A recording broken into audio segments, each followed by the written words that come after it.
Operator, or could you help me place this call?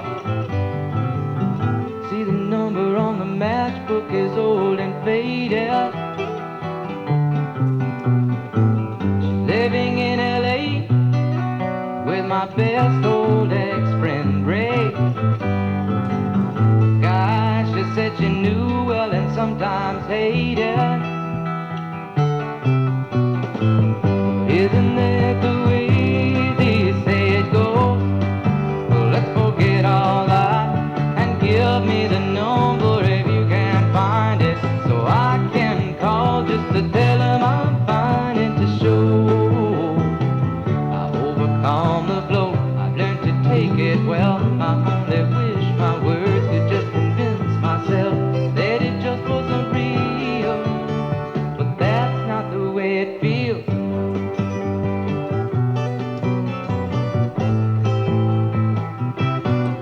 Okay, name that song was Operator by Jim Croce, and Miss Kara's here, and that's one of her songs that let her tell you about the background of that and a little background of what she did prior to meeting me. Well, I was born in the 60s, graduated in 82. Jim Croce was just a songwriter that I always liked, a singer that just had phenomenal words to his songs, and my sister introduced me to all kinds of music growing up, and it's just always been I liked. I said there's not really significant to the words of the song. It's just got a great tune, and I like it a lot. I've always worked really hard and have a few years of college under my belt, never did graduate. Just worked in all different kinds of fields. I didn't have Taylor until I was 30, and so I had a lot of time in my 20s to do all kinds of different stuff. Divorced in 2000, and Taylor was sick, and there was just always, music has always just been a huge part of my life. It's always gotten me through a lot of stuff, along with my, first of all, my faith in God, but music's just always been my crutch. I love all different genres, so that song was just always been special to me. When Bob and I met, I had a house, and he was living in an apartment, and after we were dating for a while, he got a house. When we got married, my daughter lived in our house while she was starting college, and then eventually we got it sold, and we were leading up to try and build a house for us together.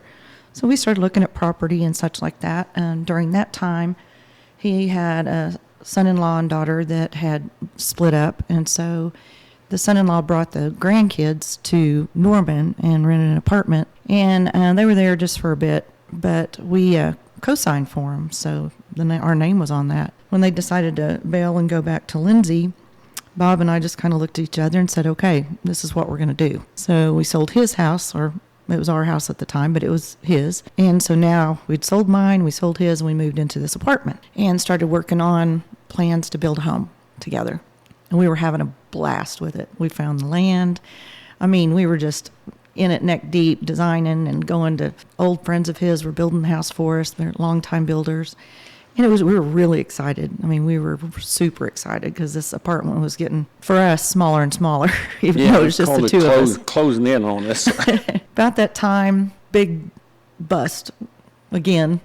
Yeah, the oil field business went south again, and what they did, they come and talk to everybody. Anybody wanted to take early retirement, they'd give us some sort of stipend, severance package and all that. And I wasn't near ready to retire, and we was kind of stuck in the apartment. Well, he just came to me and we talked, and he goes, "We're just going to have to put this house on hold."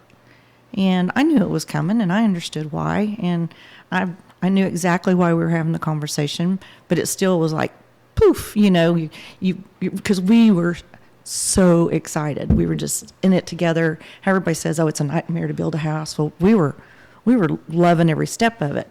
We hadn't broken, we just had been working on the land itself right now. So we were in a good place to hold up on things. But it was tough. And I got a little emotional about it. And he had left the apartment, and I was there, and I was doing some cleaning. And I just sat down on the couch, and I started praying. And I was like, God, I know there's a reason for all this. It's just what's in our plan right now that you have for us, and we'll just have to be patient. But you've helped me in the past by giving me a sign, and right now, if the song Operator by Jim Croce comes on, I know that you're answering all of our prayers and that we are going to be just fine. And it wasn't, I swear it wasn't 6 minutes later that song came on the radio. And I just started laughing and crying. I was like, Bob came home, and I was like, we're going to be just fine. Everything's good. So that's how that wrapped around into this part of our lives. So, But anyway, I think we stayed at the apartment a whole nother year, and things kind of could see that things was going to look better, looking better, and kind of got the assurance that I was able to stay. They wasn't going to, blindside me and fire me. Pretty much said that they needed my services and not to worry about keeping my job. So I felt okay about it, but you still got these reservations, and things were looking better, and we got in a position that I thought, okay, I think we can start in the house. And I think Kara was at home in the apartment when I came home, and I said, okay, I've made the decision, move forward with the house. And I could see her eyes light up. She went, she had stored all the drawings and stuff in a little dark space in the apartment. She went and dug it out and said, okay, let's go again. I said, okay, this is a go this time. So we struggled through that time. It was, I tell you, that apartment, it really closed in on me. The ceilings were sure enough 8 feet, and it felt like that apartment was closing in on us. But we made it through that, and we had a surprisingly good time designing and building the house and measuring things out, make sure everything fit. And Kara, I think she met all her goals on trying to get things in the house that would fit her needs. She loves to cook. We got a really nice place that she can cook. Got a big ice box and freezer and in the house, so it worked out good for her. And I told her all I wanted was a dedicated office for my stuff, and I wanted a sonic ice machine, and I got both. yeah, we've got an amazing home, and it was built with about every ounce of love that you could put into it. And like I said, the builders were old friends of Bob's that he grew up with in Lindsay, and so it was a great experience. Pretty much the same age as me, a little bit older than Miss Kara, but they built enough houses. They really knew what they was doing, and anything that they saw they had reservations with, especially with Kara. Jana would talk to Kara and say, now let's go over the pros and cons of what you're saying, and they'd go over it and hash it out, and either Kara would get her mind changed, or they'd make a mutually agreed concession that it thought it'd work for everybody's behalf. And I think we did a pretty good job on the build. There's a lot of times you don't know where a light switch is going to be in a right spot or not. You still don't know where the light switches are. Yeah, I still don't know where they're at. I don't know. It's been 8 years now.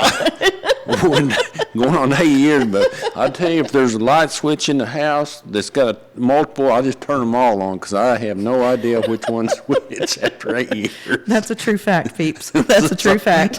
We got one spot with 4 lights and another spot with 4 lights in the bathroom. Another spot. And there's one other. By the back door, there's 4. Yeah, the back door there's 4. I just usually turn them all on and see what happens. All I hear is click, click, click, click, click. But anyway, we got our house built out here. We got our really nice view. When we built the house, it was the 3rd or 4th house that was built out here 8 years ago. Now, all but every lot except one is sold. There's one lot that they're going to start building this spring and summer right to the west of our house. And then there's one lot way on to the west. It hadn't sold yet. Then there's one about a block away that it's sold, and they're still sitting on the whole estate out here is full, and we absolutely love it. And like I said, we got a great view and kind of in the end of the cul-de-sac, so we don't have a lot of traffic unless they're, for the most part, coming to our house. And we really enjoy it out here. We do. We were blessed again. Okay, Kara, go ahead and people what you're doing now. When we met, she was working at Whittier Middle School for, I think 12 or 16 years or something like that. Then tell what. Well, I was a nail tech. I was a manicurist, and I was able to do that out of my home, and that way I was always able to be home for Taylor since I was a single mom, and so it worked out really well. health insurance kept getting more and more expensive, so I was volunteering at Whittier at the front desk while Taylor was in school there. And at the end of it was her second semester of her 8th grade year, they were looking for a secretary to come full time. Well, I saw that as my opportunity to get health insurance. And so then what I started doing was working front desk at Whittier during the day, and then I would do nails at night and weekends. And I was there until COVID. We were off most of that year, starting in March after COVID hit. And I dried up, I guess you could say. It was time for me to go. It was time for me to make a change. I didn't really know what I was going to do, but I talked to Bob, and it was just like, do something different. My stress level was out of this world. I wasn't feeling good, stressed out, anxiety all the time. So I retired from Whittier. We were going on a road trip right after school was out, and I got a phone call. It was from a counselor I used to work with, and they had an opening at Newcastle. And I said, I'm sorry. I said, it's just really not, I don't know. There's something that's just not feeling good about that. Then I got another call from, used to be an assistant principal at Whittier, and he was at Purcell High School. I said, let me drive down there and check out the town and check out the school, and after we get back from vacation. So I did. And when I walked in that building, I just fell in love with it. At that time, I had 1,200 kids at Whittier, and this had right at 360.